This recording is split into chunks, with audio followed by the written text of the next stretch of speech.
അപ്പോൾ ഒന്നുകൂടിയും ക്വസ്റ്റ്യൻ ചോദിക്കുകയാണ്, international women's day എന്നാണ്. അപ്പോൾ നിങ്ങൾ എത്രയും പെട്ടെന്ന് SMS ചെയ്യാം. കുറേ തെറ്റിപ്പോഴും തന്നെ അയച്ചിട്ടുണ്ടായിരുന്നു ഈ ബ്രേക്കിൽ നോക്കിയപ്പോഴും. അപ്പോൾ പെട്ടെന്ന് നിങ്ങൾ SMS ചെയ്യാം. നമുക്ക് അടുത്തൊരു ന്യൂസിലേക്ക് പോകാം.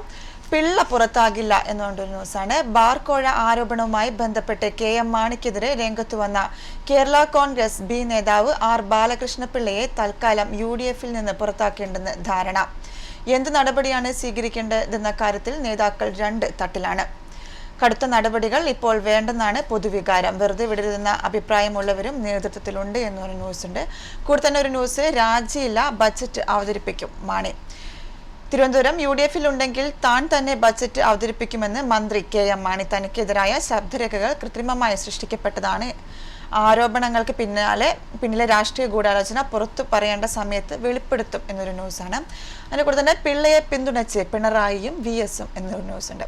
കൊല്ലം അഴിമതിക്കെതിരെ ശബ്ദിച്ച R ബാലകൃഷ്ണപിള്ളയെയും PC ജോർജിനെയും തള്ളിപ്പറയാതെ പിണറായിയെയും VS-ഉം ബാലകൃഷ്ണപിള്ള അഴിമതി ആരോപണം ഉന്നയിച്ചാൽ എങ്ങനെ തെറ്റെന്ന് പറയാൻ സാധിക്കുമെന്നും പിള്ള തെറ്റ് ചെയ്തെന്ന് UDF പറഞ്ഞാൽ അതെങ്ങനെ ശരിയാകുമെന്നും പിണറായി ചോദിച്ചു. കൊല്ലത്ത് നടന്ന CPM സംസ്ഥാന സെക്രട്ടേറിയറ്റ് യോഗത്തിനു ശേഷം മാധ്യമപ്രവർത്തകരോട് സംസാരിക്കുകയായിരുന്നു അദ്ദേഹം എന്നാണ് കൊടുത്തിരിക്കുന്നത്. ഇനി അടുത്തൊരു ന്യൂസ് ഉള്ളത്, കൊളംബിയൻ സുന്ദരി പൊളീന വേഗ മിസ് യൂണിവേഴ്സ് എന്നൊരു ന്യൂസാണ്. മയാമി ലാറ്റിൻ അമേരിക്കൻ സൗന്ദര്യത്തിന് വീണ്ടും ആഗോള അംഗീകാരം. US-ലെ ഫ്ലോറിഡയിൽ തിങ്കൾ രാത്രി നടന്ന 2014 മിസ് യൂണിവേഴ്സ് കിരീടം ചൂടിയത് കൊളംബിയൻ സുന്ദരി പൊളീന വേഗ. കൊളംബിയയിലെ സംഗീത ഇതിഹാസമായ ഗസ്തൻ വേഗയുടെയും 62 വർഷം മുൻപ് മിസ് അറ്റ്ലന്റിക്കോ കിരീടം ചൂടിയ എൽവിറ കാസ്റ്റിലയുടെയും കൊച്ചുമകളാണ് 22 വയസ്സുള്ള പൊളീന. ലാറ്റിൻ അമേരിക്കൻ സാഹിത്യകുലപതി ഗബ്രിയേൽ ഗാർസിയ മാർക്സ് ബാല്യകാലം ചെലവിട്ട ബാരൻകിലയിൽ ജനനം. ഇപ്പോൾ ബൊഗാട്ടിയിൽ ബിസിനസ് അഡ്മിനിസ്ട്രേഷൻ വിദ്യാർത്ഥിനി എന്നാണ് കൊടുത്തിരിക്കുന്നത്. പിന്നെ മറ്റൊരു ന്യൂസ് ഉള്ളത്, റിപ്പബ്ലിക് ദിന പരേഡ് കാണാൻ ലഫ്റ്റനന്റ് കേണൽ മോഹൻലാൽ സൈനിക വേഷത്തിൽ എന്നുകൊണ്ട് ഒരു ഫോട്ടോ സഹിതം കൊടുത്തിട്ടുണ്ട്. റിപ്പബ്ലിക് ദിന പരേഡിൽ പങ്കെടുക്കാൻ ഭാര്യ സുചിത്രയ്ക്കൊപ്പം ഡൽഹിയിലെത്തിയ മോഹൻലാൽ സൈനിക വേഷത്തിൽ. മോഹൻലാൽ ട്വിറ്ററിൽ പോസ്റ്റ് ചെയ്ത ചിത്രം കൊടുത്തിട്ടുണ്ട് കൂടെ. റിപ്പബ്ലിക് ദിന പരേഡ് കാണാൻ സൈനിക വേഷത്തിൽ ലഫ്റ്റനന്റ് കേണൽ മോഹൻലാൽ ഭാര്യ സുചിത്രയ്ക്കും സംവിധായകൻ മേജർ രവിക്കുമൊപ്പമാണ് കാണികളിൽ ഒരാളായി മലയാളത്തിന്റെ സൂപ്പർ താരം ഇടം പിടിച്ചത്. ലഫ്റ്റനന്റ് കേണലിന്റെ യൂണിഫോമിലെത്തിയ മോഹൻലാൽ ആദ്യമായി പരേഡ് കണ്ടതിന്റെ വിസ്മയത്തിലായിരുന്നു. സൈനികനെന്ന നിലയിൽ പരേഡിനെത്താൻ കഴിഞ്ഞത് അഭിമാനവും അംഗീകാരവുമാണെന്നും അദ്ദേഹം പറഞ്ഞു. മഴയും മൂടൽമഞ്ഞും വകവയ്ക്കാതെ പരേഡ് വീക്ഷിക്കാൻ ഒഴുകിയെത്തിയത് കാണികളുടെ ആവേശത്തിൽ മോഹൻലാലും പങ്കുചേർന്നു എന്ന് പറഞ്ഞിട്ടാണ് ന്യൂസ് കൊടുത്തിരിക്കുന്നത്. അപ്പോൾ എന്തായാലും നമുക്ക് നമ്മുടെ ഇനി സ്പോർട്സ് പേജിലേക്ക് പോകാം. സ്പോർട്സ് പേജിലേക്ക് പോവുകയാണെങ്കിൽ അതിൽ കൊടുത്തിരിക്കുന്നത് ആവർത്തിക്കട്ടെ 83 എന്ന് പറഞ്ഞിട്ടൊരു ന്യൂസ് കൊടുത്തിട്ടുണ്ട്. നമുക്ക് ആ ന്യൂസിലേക്ക് പോകാം. ആശങ്കയോടെയാണ് ടീം ഇന്ത്യയും ആരാധകരും ക്രിക്കറ്റ് ലോകകപ്പിനെ സമീപിക്കുന്നത്. ടെസ്റ്റ് പരമ്പരയിലെ തോൽവി, ത്രിരാഷ്ട്ര പരമ്പരയിലെ 2 മത്സരങ്ങളും തോറ്റു. ശുഭസൂചനയല്ല ഇത്. 2 മുൻ ലോകകപ്പുകളിൽ ഇന്ത്യയുടെ പ്രകടനങ്ങളുമായി ഇന്നത്തെ അവസ്ഥയെ താരതമ്യം ചെയ്യുന്നത് രസകരമായിരിക്കും. 1 1983 ഇന്ത്യ ലോകകപ്പ് ആദ്യമായി ജയിച്ച് കപ്പ് വർഷം. 2 1992 ഇന്ത്യ സെമി ഫൈനൽ എത്താതെ പോയ വർഷം എന്ന് പറഞ്ഞിട്ട് കുറെ ന്യൂസ് കൊടുത്തിട്ടുണ്ട്. അതിൻ്റെ കൂടെ തന്നെ ദേശീയ ഗെയിംസ് ഒരുക്കം തകൃതി എന്ന് പറഞ്ഞിട്ടൊരു ന്യൂസ് കൊടുത്തിട്ടുണ്ട്.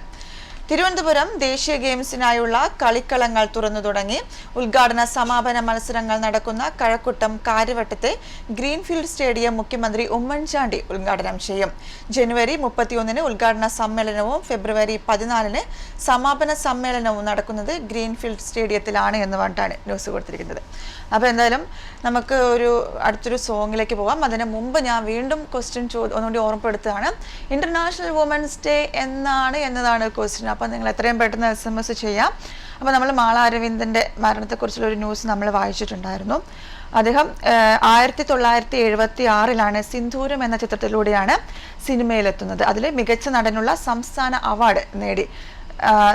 നാടകത്തിലെ അഭിനയത്തിനാണ്. പിന്നെ സൂര്യസ്വാമിയുടെ നിധി എന്ന നാടകത്തിനാണ് പിന്നീട് മികച്ച നടനുള്ള സംസ്ഥാന അവാർഡ് നേടിയത്. അത് കണ്ടിട്ട് പിന്നെ ആ നാടകത്തിലുള്ള അഭിനയം കണ്ട് ഇഷ്ടപ്പെട്ടിട്ടാണ് അദ്ദേഹത്തിനെ സിനിമയിലേക്ക് സംവിധായകൻ പി ചന്ദ്രകുമാറാണ് സിനിമയിലേക്ക് വിളിക്കുന്നത്, വേഷം നൽകിയിരിക്കുന്നത്.